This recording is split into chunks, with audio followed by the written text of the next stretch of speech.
தந்தை,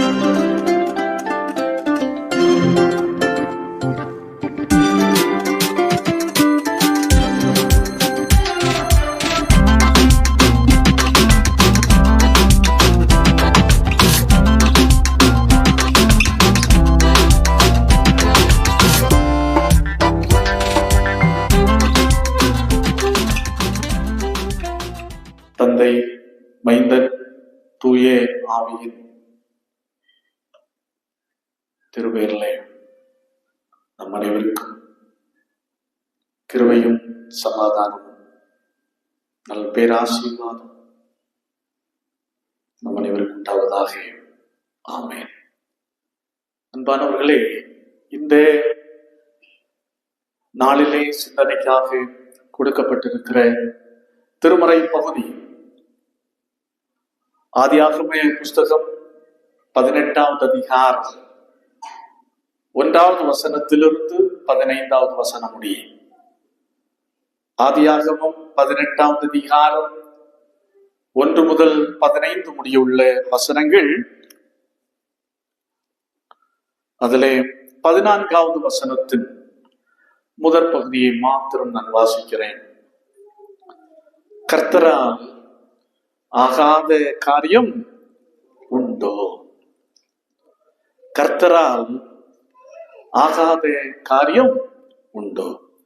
கண்களை மூடுவோம், ஆண்டவரை நோக்கி பார்த்து ஜெபிப்போம். எனக்கு ஒரு ஆசை உண்டு, என் இயேசுவை காண வேண்டும். எனக்கு ஒரு ஆவல் உண்டு, நான் அவரோடு பேச வேண்டும். எனக்கு ஒரு ஆசை உண்டு, என் இயேசுவை காண வேண்டும். எனக்கு ஒரு ஆவல் உண்டு, நான் அவரோடு பேச வேண்டும்.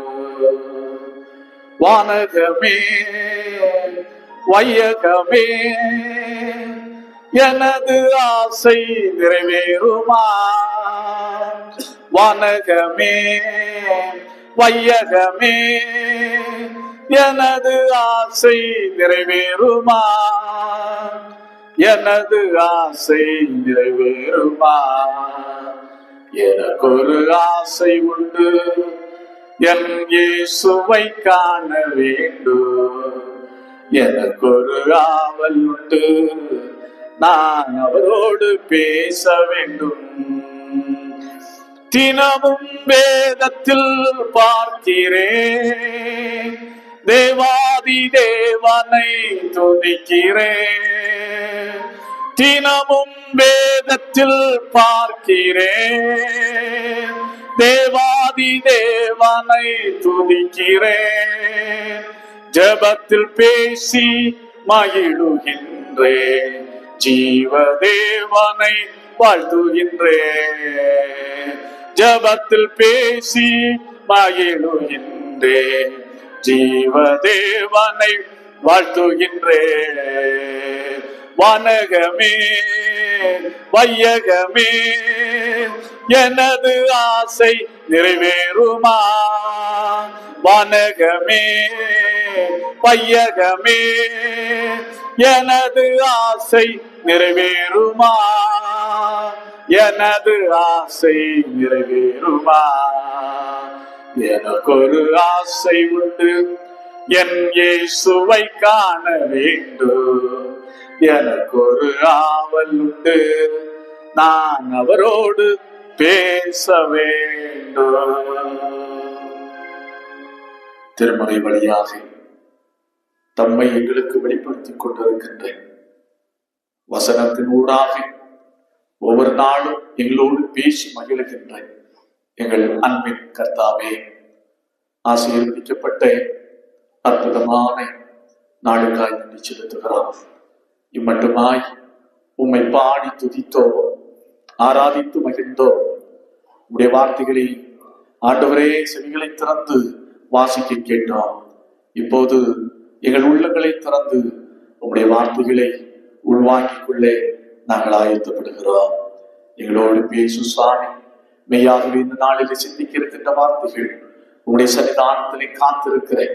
உங்களுடைய சன்னிதானத்திலே தரித்திருக்கிற அந்த பிள்ளைகளுடைய உள்ளான வாழ்க்கையை பலப்படுத்தக்கூடியதாக அமையட்டும். தாழ்த்தி அர்ப்பணிக்கிறோம். இயேசுவின் நாமத்தில் ஜெபிக்கிறோம். ஜெபங்கேளும் அன்பு நிறைந்த எங்கள் நல்ல கர்த்தாவே, ஆமென். ஒரு முனிவருக்கு 2 சீடர்கள் இருந்தார்கள். ஒவ்வொரு நாளும் ஒவ்வொரு விதமான பயிற்சிகளை அவருக்கு கொடுத்து கொண்டே வந்தார் 2 பேருக்கும். ஒரு நாள் சொன்னார் 2 சீடர்களை பார்த்து, நான் உங்களை இன்றைக்கு தண்ணீர்ல நடக்க வைக்க போகிறேன் அப்படின்னு சொன்னார். அதற்கு நீங்கள் ஆயத்தமாகிக் கொள்ளுங்கள் அப்படி என்று சொன்ன 2 பேரும் உற்சாகமாகி விட்டார்கள். முனிவர் இன்றைக்கு அல்லது நம்முடைய குரு இன்றைக்கு நம்மை தண்ணீர்ல நடக்க வைக்க போகிறார். ரொம்ப ஆர்வத்தோடு வந்தார்கள். தண்ணீர் மேல நடக்க வைக்க போகிறார் என்று ரொம்ப ஆர்வத்தோடு வந்தார்கள். அப்போது ஆற்றிலே நடக்க வைப்பதற்கு ஆற்றில் முன்பாக நிறுத்தி, உங்களுடைய கரங்களிலே நான் ஒரு பொருளை தருவேன், அதை நீங்கள் பிடித்துக் கொண்டு நீங்கள் ஆற்றில் மேலே நடக்க வேண்டும். எக்காரணத்தை கொண்டும் நீங்கள் அதை கரங்களை என்ன செய்து பார்க்க கூடாது, திறந்து பார்க்க கூடாது என்ற கண்டிஷனோடு சொன்ன. 2 பேரும் 2 சீடர்களும் ரொம்ப உற்சாகத்தோடு இருந்தார்கள். அதற்கு சம்மதித்தார்கள். நீங்க தருகின்ற பொருளை என்னவென்று நாங்கள் கரங்களை திறந்து பார்க்க மாட்டோம் உறுதி கூறினார்கள். அப்போ 2 பேருக்கு கையிலையும் ஏதோ ஒன்றை வைத்த மாதிரி முனிவர் வைத்தார். 2 பேரும் கரங்களை இறுக பிடித்துக் கொண்டார்கள். முனிவர் தந்த பொருள் மந்திர சக்தி படைத்தது. அதை கொண்டு நாம் இப்போது ஆற்றை கடக்கப் போகிறோம், ஆற்றின் மேல நடக்கப் போகிறோம் என்ற உறுதியோடு 2 பேருமே வெற்றிகரமாக நடக்கிறார். ஒருவர் முன்னே போய்விட்டார், ஆற்றை கடந்து விட்டார். ஆற்றை கடந்து கையை திறக்காமல் அப்படியே வைத்துக் கொண்டிருக்கிறார். 2வது சீசனுக்கு நடு ஆற்றில் போகும்போது ஒரு சந்தேகம் வந்தது. எப்படிடா அவன் கடந்துட்டான், நம்மால ஆற்றை கடக்க முடியுமா? அடுத்தது அவர் என்னவோ ஒரு பொருளை வைத்திருக்கேன்னு சொன்னாரே, அது என்னவென்று பார்க்கணும் அப்படி என்ற ஒரு ஆசையும் சந்தேகமும் அவனுக்குள்ளே வந்தது. நடு ஆற்றில் போனவன் கையை என்ன செய்து பார்க்கிறான், திறந்து பார்க்கிறான். கைக்குள்ளே எதுவுமே இல்லை. உடனே அவனுக்கு என்ன வந்துருச்சு? பயம் வந்துருச்சு. நம்பிக்கை இழந்தான். எங்கே மூழ்க ஆரம்பித்தான்? ஆற்றுல மூழ்க ஆரம்பித்த உடனே முனிவர் ஓடி சென்று அவனை கரத்தை தூக்கி எடுத்து கொண்டு போய் அவனை அக்கறையில சேர்த்தான். அப்போதான் கேட்டார், என்ன முனிவரையா, குருவே, என்ன பொருளை எங்களுக்கு நீங்க வைத்தீர்கள் கரங்களிலே? நான் கையை திறந்து பார்த்தேன், என்ன இல்லை, ஒன்றுமே இல்லை அப்படின்னு சொன்ன உடனே முனிவர் சொன்னார், உங்களுடைய கரங்களுக்குள்ளே நான் எதையுமே வைக்கவில்லை, ஒன்றை தான் வைத்தேன், ஒன்றுமில்லை, நம்பிக்கையை வைத்தேன். அந்த நம்பிக்கை முதல் சீடனுக்கு இருந்தது, ஆகையினால் அவன் வெற்றியோடு கடந்தான். உனக்கு இடையில போகும்போது 2ஆவனுக்கு சந்தேகம் வந்து விட்டது. ஆகையினால் கரங்களை திறந்து பார்த்தாய், நம்பிக்கை இழந்தாய், எங்க மூழ்க ஆரம்பித்தாய்? தண்ணீர்ல மூழ்க ஆரம்பித்தாய். இது ஒரு ஸ்டோரி தான்.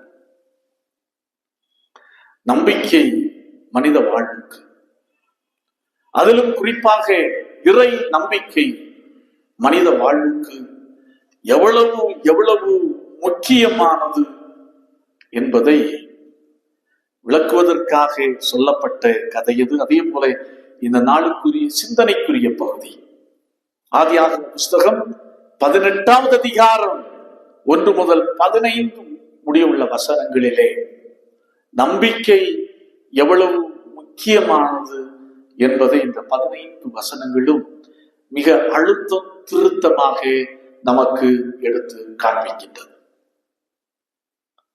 இங்கே பாருங்கள், கடவுள் ஆபிரகாமுக்கு தரிசனம் கொடுக்கிறார். எங்கே தரிசனம் கொடுக்கிறார்? மம்ரே என்ற சம பூமியிலே கடவுள் ஆபிரகாமுக்கு தரிசனம் கொடுக்கிறார். இந்த மம்ரே ஒரு மிக முக்கியமான இடம், significant location in Abraham's life. ஆபிரகாமுடைய வாழ்க்கையிலே மிக முக்கியமான ஒரு இடம்தான் இந்த மம்ரே. இந்த மம்ரே என்ற இடத்திலே கடவுள் 3வது முறையாக கடவுள் ஆபிரகாமுக்கு தரிசனமாகிறார். ஆதியாகமம் 13வது அதிகாரம் 18வது வசனத்தை வாசித்து பார்க்கின்ற போது கடவுள் சொல்கிறான், உன்னால எவ்வளவு நடக்க முடியுமோ நட, அந்த இடம் எல்லாம் உனக்கு நான் தருவேன். கடைசியாக ஆபிரகாம் ரீச் பண்ண இடம் எதுவென்று சொன்னால் மம்ரே என்ற பூமி. அங்கே அவன் என்ன செய்கின்றான்? கர்த்தருக்கு ஒரு பலிபீடத்தை கட்டினான் மம்ரேலே. அடுத்ததாக பாருங்கள், இந்த மம்ரே என்ற பூமியிலே தான் ஆபிரகாமுடைய மனைவியாகிய சாராள் அடக்கம் செய்யப்பட்டாள். மம்ரேக்கு முன்பாக இருக்கிற மக்பேலா என்ற குகையிலே அடக்கம் செய்யப்பட்டாள். ஆதியாக 23வது அதிகாரம் 19வது வசனம். அடுத்ததாக 25வது அதிகாரம் 49வது அதிகாரம் 50வது அதிகாரத்தை நாம் புரட்டி பார்ப்போம் என்று சொன்னால், இந்த மம்ரேலே, இந்த மக்பேலா குகையிலே தான் ஆபிரகாம் அடக்கம் பண்ணப்பட்டார், ஈசாக்கு அடக்கம் பண்ணப்பட்டார், யாக்கோபு அடக்கம் பண்ணப்பட்டார். அவ்வளவு முக்கியத்துவம் ஆபிரகாமுடைய வாழ்க்கையிலே மிக மிக முக்கியமான ஒரு இடம் இந்த மம்ரே. இந்த மம்ரே என்ற பூமியிலே, மம்ரே என்ற சமபூமியிலே இப்போது கடவுள் ஆபிரகாமுக்கு தரிசனமாகிறார். எப்படி? இங்கே வித்தியாசமான முறையிலே தரிசனமாகிறார். எப்படி? அவன் பகலின் உஷ்ணவேளில் கூடார வாசலிலே உட்கார்ந்திருந்து தன் கண்களை ஏறெடுத்து பார்க்கும் போது எப்படி, இதோ 3 புருஷர் அவனுக்கு எதிரே நின்றார்கள்.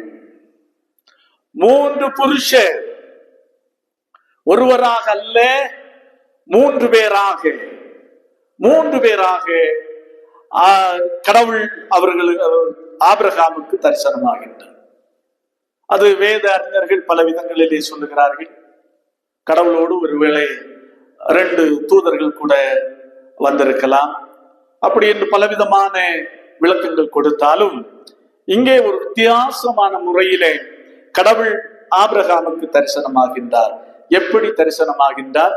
3 பேராக தரிசனமாகின்றார். ஆம் அன்பானவர்களே, இந்த பகுதியிலே முதலாவது நாம் பார்க்கின்ற ஒரு காரியம் ஆபிரகாமுடைய உபசரிப்பு.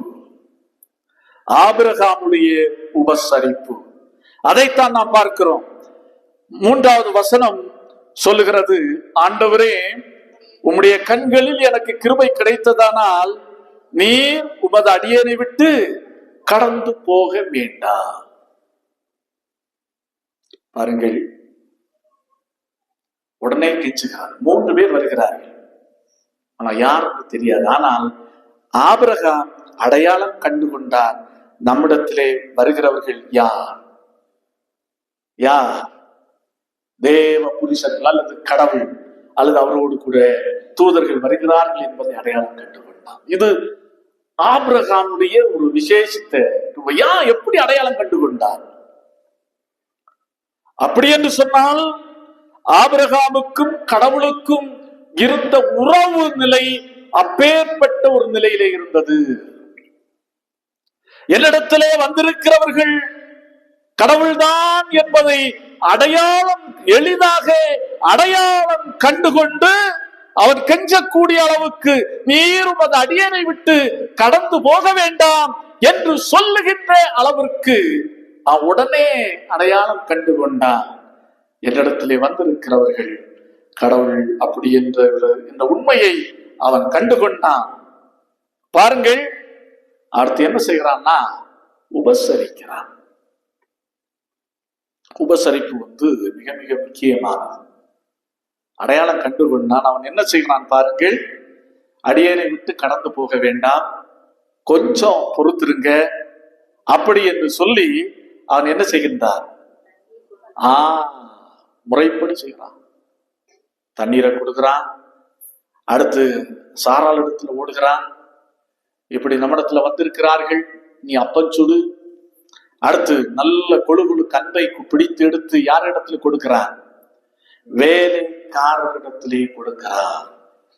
சமைத்து கொண்டு வா அப்படி என்று சொல்லி கொடுக்கிறான். அற்புதமான ஒரு உபசரிப்பை ஆபிரகாம் வைத்துகிறார். இன்றைக்கு வாசித்து கேட்ட நற்செய்தி பகுதியிலேயும் ஒரு உபசரிப்பு நாம் பார்க்கிறோம். யார் யார் கடவுள் உபசரிக்கிறார்கள்? மார்த்தாள், மரியாள், ரெண்டு பேருமே கடவுளை உபசரிக்கிறார்கள். எப்படி உபசரிக்கிறாள்? மார்த்தாள் சமையல் காரியத்திலே ஈடுபடுகிறாள். மரியாள் இயேசுவின் பாதத்திலே அமர்ந்திருக்கின்றாள்.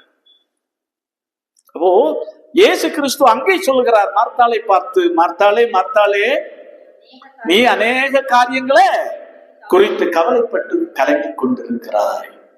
மரியாள் தன்னை விட்டு எடுபடாத நல்ல பங்கை தெரிந்து கொண்டார். ஏன் கடவுள் மார்த்தாளை பார்த்து அதை சொல்ல வேண்டும்? அவள் மரியாளுக்காக என்ன செய்தாள்? முறுமுறுத்தாள். என்ன ஆண்டவரே, இவ எனக்கு என்ன செய்யல, எந்த விதமான உதவியும் செய்யல அப்படி என்று சொன்ன போது கடவுள் சொன்ன காரியம், மார்த்தாளே மார்த்தாளே, நீ அநேக காரியங்களை குறித்து கவலைப்பட்டாய், மரியாள் தன்னை விட்டு எடுபடாத நல்ல பங்கை தெரிந்து கொள். அப்போ இங்கே ஆபிரகாம் உபசரிக்கிறான். ஆனால் ஆபிரகாம் முழுவதும் உபசரிப்புல மூழ்கி விடவில்லை. அவன் எவ்வளவு கருத்தா இருக்கிறான் பாருங்கள். அதுதான் நாம் பார்க்கிறோம். பாருங்கள், அவன் என்ன செய்கிறான்? அவர்களிடத்தில் நின்று கொண்டே இருக்கிறான். 8வது வசனம் மிக அருமையாக சொல்லுகிறது. ஆபிரகாம் வெண்ணையையும் பாலையும் சமைப்பித்த கன்றையும் எடுத்து வந்து அவர்கள் முன்பாக வைத்து அவர்கள் அருகே மரத்தடியில் நின்று கொண்டிருந்தான். அவர்கள் புசித்தார்கள். அசையவே இல்லை. வேலைக்காரர் சமைத்தான். நான்வெஜ்ஜ வேலைக்காரர் சமைத்தார். அப்பத்தை சாராள் சுடுகின்றாள். ரெண்டையும் கொண்டு வந்து படைத்து அருகையே நின்று கொண்டிருந்தார். இதுதான் மரியாளுடைய பண்பு ஆபிரகாமிடத்திலே வெளிப்படுகிறதை நாம் இங்கே பார்க்கிறோம். பாருங்க, உபசரிக்கிற அற்புதமான உபசரிப்பு தான். ஆனால் கவனம் யார் மேல் இருக்கிறது? அந்த விருந்தினர்கள் என்ன சொல்ல போகிறார்கள், என்ன சொல்ல இருக்கிறார்கள், அதுதான் முக்கியம் என்பதை உணர்ந்தவனாக அவன் அப்படியே நின்று கொண்டிருக்கிறான். எங்க நின்று கொண்டிருக்கிறான்? மரத்தடியிலே நின்று கொண்டிருக்கிறான். அதுதான் முக்கியம். நான் ஜெபக்கூட்டத்திலே காட்டேஜ் பிரேயர் மீட்டிங்ல யாரும் சமைக்காதீர்கள் என்று சொல்லுவதற்கு 2-3 காரணங்களிலே இதுவும் ஒன்று. என்ன காரணம்? ஜெபக்கூட்டம் நடந்து கொண்டிருக்கும், வீட்டில் என்ன செய்யணும்? சமையல் ஓடிக்கொண்டிருக்கும். பாஸ்டர் பிரசங்கித்துக் கொண்டிருப்பார். கிச்சன்ல இருந்து கரண்டி சத்தம் வரும். அடுத்தது எல்லாரும் சேர்ந்து பாடிக்கொண்டிருப்போம். கிச்சன்ல இருந்து என்ன செய்யும்? வாசனை வரும். ஆகையினால்தான் பாஸ்டர் வந்த சபை மக்களுக்கு பிரசங்கிப்பது போல் ஆகிவிடும். உண்மையான வீட்டினுடையவர்கள் எங்கே இருப்பார்கள்? சமையல் கூடத்தில் இருப்பார்கள். போன உடனே தலை எண்ணுவார்கள். இவ்வளவு பேர் வந்திருக்கிறாங்க, நம்ம கொஞ்சம் குறைச்சில்லவா சமைச்சு வச்சிருக்கிறோம், அது கொஞ்சம் அதிகப்படி ஆக்கணும், என்ன பண்ணுவது? இப்படித்தான் காரியங்களும் சிந்தனைகளும் ஓடும். ஆகையினாலே தான் ஜப கூட்டத்துல தயவு செய்து நீங்க எதுவுமே என்ன செய்யாதீர்கள், சமைக்காதீர்கள் என்று சொல்லுவதற்கு காரணங்களில் இது மிக முக்கியமான ஒரு காரணம். அப்போ நம்முடைய வாழ்க்கையில் அப்படிதான் அநேக நேரத்துல உபசரிப்பு என்று சொன்னால் ரொம்ப சந்தோஷம். அதே போலதான் மாதர் சங்க ஆண்டு விழாவிற்கு கொண்டு வாருங்கள் அப்படி என்று கொண்டு வந்த போது பல இல்லங்களிலிருந்து பலவிதமான உணவுப் பொருட்கள், வாசனை நிரம்பிய உணவுகள் எல்லாம் உபசரிப்பு. நல்லது, வருகின்ற மக்கள் எல்லாரையும் நிறைவோடு அனுப்பி வைக்க வேண்டும், நல்லது. ஆனால் கடவுள் எதை எதிர்பார்க்கிறார்? அவர் என்ன சொல்லுகிறார் என்பதை என் மக்கள் கேட்க வேண்டும். கடவுளுடைய வார்த்தைக்காக மக்கள் காத்திருக்க வேண்டும். அதுதான் நீங்க ஆபிரகாம் அதுதான் செய்யறான். அவங்க சாப்பிடுகிறாங்க. சாப்பிட்டுட்டு இருக்கும் போது பாருங்கள், மரத்தடியிலே நின்று கொண்டிருக்கிறார். மரத்தடியிலே நின்று கொண்டிருக்கும் போதுதான் அவர்கள் கேட்கிறார்கள், உன் மனைவியாகிய சாராள் எங்கே? உண்மையாகவே ஆபிரகாம் முழுவதுமாய் அந்த விருந்திலேயே அப்படி இப்படி என்று நினைத்திருந்தால் இந்த கான்வர்சேஷனுக்கான அந்த கலந்துரையாடலுக்கான ஒரு வாய்ப்பு அங்கு உருவாகி இருக்குமா என்பதுதான் கேள்வி. அவன் வந்திருக்கிற ஆண்டவன்மார்கள் என்ன சொல்ல போகிறார்கள் என்பதிலே கேட்பதற்கு மிகுந்த ஆவல் உள்ளவனாய், மிகுந்த கருத்துள்ளவனாக இருந்தான். இதைத்தான் மரியாள் இடத்திலே பார்க்கிறோம். மரியாள் சமையல் கூடத்தில் ஏதேதோ சமைத்துக் கொண்டிருக்கிறார். வந்திருக்கிறவர் இரட்சகர் அல்லவா? அப்பேற்பட்ட அவரை எப்படி நாம் வெறுமையாக அனுப்பிவிட முடியும்? அந்த கவலையோடு அவள் உணவு காரியங்களிலே செயல்பட்டுக் கொண்டிருக்கிறாள். ஆனால் மரியாள் அப்படி அல்ல. ஆண்டவருடைய பாதத்திலிருந்து என் ஆண்டவர் என்ன கற்றுக் கொடுக்கிறார் என்பதை அவன் கவனமாய் கேட்டுக் கொண்டிருந்தாள்.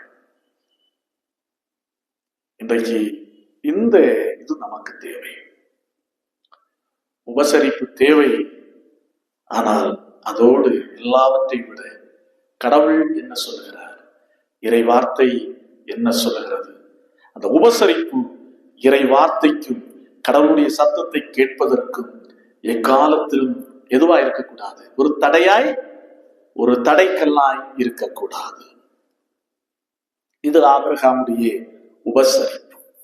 இரண்டாவது பாருங்கள், சாராளுடைய நகைப்பு. 12வது வசனம். ஆகையால் சாராள் தன் உள்ளத்திலே நகைத்து, நான் கிழவியும் என் ஆண்டவன் முதிர்ந்த வயது உள்ளவனுமான பின்பு எனக்கு இன்பம் உண்டாயிருக்குமோ என்றாள். சாராளுடைய நகைப்பு. அப்போ பாருங்க, ஆபிரகாமை பார்த்து சாராள் எங்கே கூடாரத்தில் இருக்கிறார் அப்படின்னு சொன்ன உடனே ஆபிரகாமை பார்த்து சொல்லுகிறார்கள், பாருங்கள், ஒரு உற்பவ காலகட்டத்தில் நிச்சயமாய் உன்னிடத்திற்கு திரும்ப வருவேன். அப்பொழுது உன் மனைவியாகிய சாராளுக்கு ஒரு குமாரன் இருப்பான் என்றார். சாராள் அவருக்கு பின்புறமாய் கூடார வாசலில் இதை கேட்டுக் கொண்டிருந்தாள்.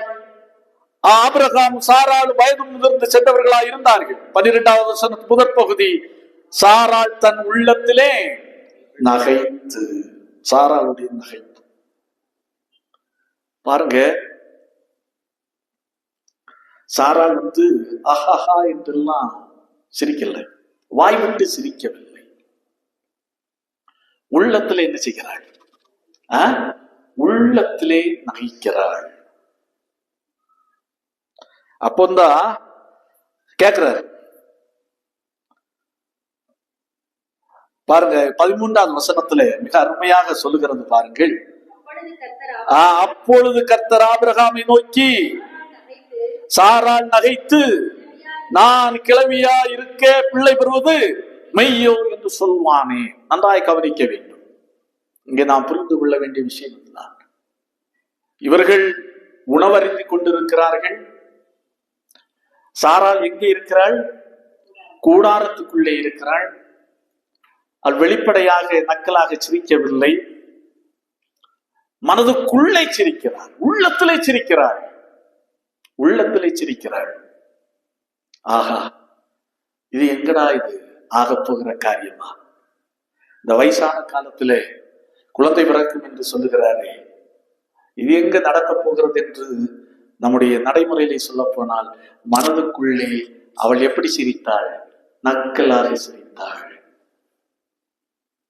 இதிலிருந்து ஒன்றை நாம் தெளிவாக கண்டுகொள்ள முடிகிறது. என்னவென்று சொன்னால், நாம் என்ன சிந்திக்கிறோம், நாம் என்ன யோசிக்கிறோம் என்பதை யார் அறிவார்?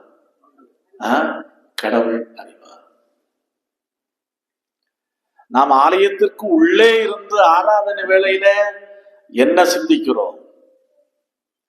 சமையல் காரியத்தை பற்றி யோசிக்கிறோமா, அல்லது அடுத்த கட்ட பணிகளை குறித்து யோசிக்கிறோமா, அல்லது நாம் பங்கெடுக்க வேண்டிய நிகழ்ச்சிகளை குறித்து யோசிக்கிறோமா, இல்லது உண்மை என்பதை யார் அறிவார்? கடவுள் அறிவார். அதான் பாருங்கள், சாராள் நகைக்கின்றாள். ஒரு ஏளன சிரிப்பு, ஏளன சிரிப்பு. ஏன்னா சாராளுக்கு ஒரு முழுமையான விசுவாசம் வரவில்லை, விசுவாசம் வரவில்லை. அதான் பெர்னார்டு ரசல் என்பவர் மிக அருமையாக சொல்லுகின்றார். அற்புதமான ஒரு மனிதர் சொல்லுகிறார் பாருங்கள், நவீன உலகத்திலே பிரச்சனைக்கு அடிப்படை காரணம் முட்டாள்கள் நம்பிக்கையுடையவர்களாக இருக்கிறார்கள், புத்திமான்கள் சந்தேகவாதிகளாக இருக்கிறார்கள். எப்படி அருமையா சொல்லுகிறார் பாருங்க. முட்டாள்கள் எப்படி இருக்கிறார்கள்? முட்டாளுக்கு நம்பிக்கை இருக்கிறது, ஆனால் புத்திசாலிகளுக்கு என்ன இல்லை? நம்பிக்கை இல்லை. இது நம்முடைய வாழ்க்கைக்கும் ஆன்மீக வாழ்வுக்கும் பொருந்தும். படிப்பறிவு இல்லாதவன், எந்த விதத்திலும் பைபிளை படிக்கவோ வாசிக்கவோ தெரியாது, ஆனா அவன் விசுவாசத்துல எப்படி இருக்கிறான்? முரட்டுத்தனமா இருக்கிறான், முரட்டுத்தனமா இருக்கிறான். ஆனா பைபிள் தெரியும், வசனம் தெரியும், அதிக மெத்த படித்தவர்கள், பட்டங்களை பல வாங்கினவர்கள். ஆனா மிக முக்கியமான காரியத்திலே வரும்போது நமக்கு என்ன இல்லை? என்ன இல்லை? விசுவாசம் இல்லை. இதுதான் இன்னைக்கு வெஸ்டர்ன் கண்ட்ரீஸ்ல நடக்கிறது. ஒரு காலத்துல ஒன்றுமில்லாமல் இருந்தார்கள், பைபிளை பிடித்துக் கொண்டார்கள், விசுவாசத்திலே வல்லவர்களானார்கள், கடவுள் அவர்கள் தேசங்களை உயர்த்தினார். இன்றைக்கு படிப்பு இருக்கிறது, வேலை வாய்ப்பு இருக்கிறது, எல்லா பாதுகாப்பு செக்யூரிட்டி வசதிகளும் அங்கே இருக்கிறது, எல்லா சலுகைகளும் அங்குள்ள மக்களுக்கு கிடைக்கிறது. ஆனால் அவர்களிடத்தில் இன்றைக்கு என்ன இல்லை? விசுவாசம் இல்லை. விசுவாசம் குறைந்து வருகிறது. அதனாலதான் இதை இன்றைக்கு கிறிஸ்தவ வாழ்க்கையில கூட நாம் அநேக இடத்துல பார்க்க முடியும். சரியான படிப்பறிவு கூட இருக்காது, ஆனால் ஆண்டவர் பேரிலே வெளிப்படுத்துகின்ற விசுவாசம் மிகவும் உறுதியாக, மிகவும் ஆணித்தரமாக இருக்கும். இன்றைக்கு அநேக நேரத்தில் அப்போதான் பாருங்க, கடவுள் கேட்கிறார், யார் சாராள் நகைக்கிறாள்? ஆனால் சாராள் என்ன செய்கிறாள்? மறுக்கிறாள். மறுக்கலமா? மறுக்கல. பாரு, மூன்றாவது காரியம். முதலாவது ஆபிரகாமின் உபசரிப்பை குறித்து சொன்னேன், இரண்டாவது சாராள் நகைப்பு, மூன்றாவது கடவுளுடைய அறைகூவல். 14வது வசனம் மிக அருமையாய் சொல்லுகிறது. முதல் பகுதி, கர்த்தரால் ஆகாத காரியம் உண்டோ? கர்த்தரால் ஆகாத காரியம் உண்டோ? அப்போ கடவுள் அறைகூவல் விடுக்கின்றார், கடவுள் சேலஞ்ச் பண்ணுகிறார். ஏற்கனவே 2 முறை இதே வாக்குறுதியை கடவுள் கொடுத்தார், இது 3வது முறை கொடுக்கிறார். உண்மையாகவே ஆண்டவருக்கு கோபம் வந்திருக்க வேண்டும். ஏற்கனவே நான் சொல்லி இருக்கிறேன், மீண்டும் உறுதிப்படுத்துகிறேன், உறுதிப்படுத்துவதற்காக வந்திருக்கிறோம். ஆனால் இந்த சாராள் சந்தேகத்தினாலே நகைக்கிறாள் என்று அவர்கள் கோபப்பட்டு அந்த ஆசீர்வாதத்தை பின்வாங்கி இருக்க வேண்டும். ஆனால் அவர்கள் அதை செய்யவில்லை. கடவுள் சேலஞ்ச் பண்ணுகிறார். சவால் விடுகின்றார். என்ன சவால் விடுகின்றார் என்று சொன்னார்? எப்படி? கர்த்தரால் ஆகாத காரியம் உண்டோ? அதாவது ஆங்கில வேதாகமத்திலே மிக அருமையாய் சொல்லுகிறது. கொடுக்கப்பட்டிருக்கிற வார்த்தையை பாருங்க. Is there anything too hard for the lord? Hard, கடினம். எதுவும் கடினமான காரியமா? அப்படி என்று ஆங்கில வார்த்தையிலே கொடுக்கப்பட்டிருக்கிறது. ஒண்டர்ஃபுல், ஆச்சரியம் என்ற வார்த்தைக்கு ஹீப்ரு வார்த்தை ஹார்ட் அப்படி என்பதுதான். அப்போ கடவுள் என்ன இதுல புரிந்து கொள்ள முடிகிறது என்று சொன்னால், கடினமானதை கடவுள் எப்படி ஆக்குகிறார்? ஒண்டர்ஃபுல்லாக, ஆச்சரியமாக மாற்றுகிறார். ஆச்சரியமாக மாற்றுகிறார். கடவுளால் அப்படி என்று சொன்னால் எல்லாமே ஆகும். கடவுள் இங்க சேலஞ்ச் பண்ணுகிறார். சாராளோடு ஆபிரகாமோடு சேலஞ்ச் பண்ணுகிறார். பார்ப்பா, கர்த்தரால் ஆகாத காரியம் ஒன்று உண்டோ? அடுத்து சொல்ல, உற்பவ காலகட்டத்தில் சாராளுடைய டியூ டேட்டுக்கு நாங்க வருவோம். அப்போது அவள் யாரை பெற்றெடுப்பாள்? ஒரு ஆண் மகவை, ஒரு குமாரனை பெற்றெடுப்பாள். என்ன குழந்தை பிறக்க போகிறது என்பதையும் ஆணித்தரமாக சொல்லுகிறார்கள். அப்போ அதன்படி நடந்ததா? நடக்கவில்லையா? நடந்தது. அப்போ கடவுளால் எல்லாம் ஆகும். விசுவாசிக்கிறவனுக்கு எல்லாம் கூடும். அதான் நான் ஒரு அருமையான பாடலை பாடணும். கூடுமே, எல்லாம் கூடுமே, உம்மாலே எல்லாம் கூடும். அப்ப நமக்கு தேவை, வாழ்க்கையில் தேவை உறுதியான விசுவாசம், உறுதியான நம்பிக்கை. நாம் படித்தவர்களா இருக்கலாம், படிக்காதவர்களா இருக்கலாம், வசதி உடையவர்களா இருக்கலாம், வசதி இல்லாதவர்களாக இருக்கலாம், உயர்ந்த நிலையில புகழுடையவர்களாக புகழ் இல்லாமல் இருக்கலாம். எப்பேற்பட்ட நிலையிலும் கடவுளுடைய சமூகத்திலே பட்சபாதம் என்பதே இல்லை. நமக்கு அடிப்படையாக இருக்க வேண்டிய ஒரே காரியம் என்ன காரியம்? ஆழமான விசுவாசம். அதான் சங்கீதக்காரன் இன்றைக்கு வாசித்து கேட்ட சங்கீதத்திலே மிக மிக அருமையாக சங்கீதக்காரர் சொல்லுகிறார். 27வது சங்கீதம் 13வது வசனம். நானோ ஜீவனுள்ளோர் தேசத்தில் கர்த்தருடைய நன்மையை காண்பேன் என்று விசுவாசியாதிருந்தால் கெட்டு போயிருப்பேன். ஜீவனுள்ளோர் தேசத்தில் கர்த்தருடைய நன்மையை காண்பேன் என்று விசுவாசியாதிருந்தால் கெட்டு போயிருப்பேன். இது சங்கீதக்காரன் அனுபவ ரீதியாக உறுதியாக சொல்லுகின்ற ஒரு மிக முக்கியமான காரியம். அப்படி என்று சொன்னால், கடவுள் அருளுகின்ற சிலுவையின் வழியாக ரட்சிப்பை சம்பாதித்து தந்திருக்கிறார். அந்த ரட்சிப்பிலே நாம் நிலைத்து நிற்பதற்கு நமக்கு அடிப்படை தேவை எது? விசுவாசம். அதுதான் இன்றைக்கு வாசித்து கேட்ட நிறுவ பகுதி மிக தெளிவாக சொல்லுகிறது. தெளிவாக சொல்லுகிறது, விசுவாசத்தினாலே நீதிமான் பிழைப்பான். அடிப்படை தேவை விசுவாசம். அன்பானவர்களே, இன்றைக்கு பலவிதமான சூழ்நிலைகள் நடுவிலே, வித்தியாசமான சூழ்நிலைகளில் இருந்து ஒருவேளை இந்த நாளிலே ஆண்டவருடைய சமூகத்திலே கடந்து வந்திருக்கலாம். பற்பல தேவைகளின் மத்தியிலே கடந்து வந்திருக்கலாம். அதாவது பெரிய ஆசீர்வாதங்களை எதிர்நோக்கி ஆண்டவருடைய சமூகத்திலே கடந்து வந்திருக்கலாம். தெய்வீக சுகத்திற்காக விடுதலையை எதிர்நோக்கி ஆண்டவருடைய சமூகத்திலே வந்திருக்கலாம். பற்பல பிரச்சனைகளோடு சமாதானம் இல்லாத சூழ்நிலையிலும் ஆண்டவருடைய சமூகத்திலே கடந்து வந்திருக்கலாம். ஆனால் கடவுளால் ஆகாத காரியம் ஒன்றும் இல்லை.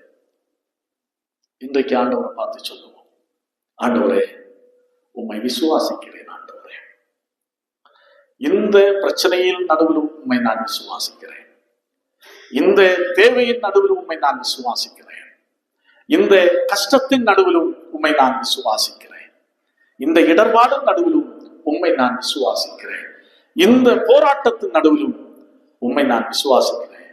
ஆண்டவரே, அப்படி என்று உறுதியாக அறிக்கை செய்து இந்த நாளிலே ஒப்பு கொடுத்து கடந்து செல்லுவோம் என்று சொன்னால், நிச்சயமாய் வருகின்ற வாரம் நமக்கு ஒரு மாற்றத்தின் வாரமாய், ஒரு வித்தியாசமான ஒரு வாரமாய், இறைவனுடைய மகத்தான செயல்களை நம்முடைய வாழ்க்கையிலே கண்டு அனுபவிக்கின்ற ஒரு வாரமாய் அமையும் என்பதிலே எந்த விதமான சந்தேகம் இல்லை.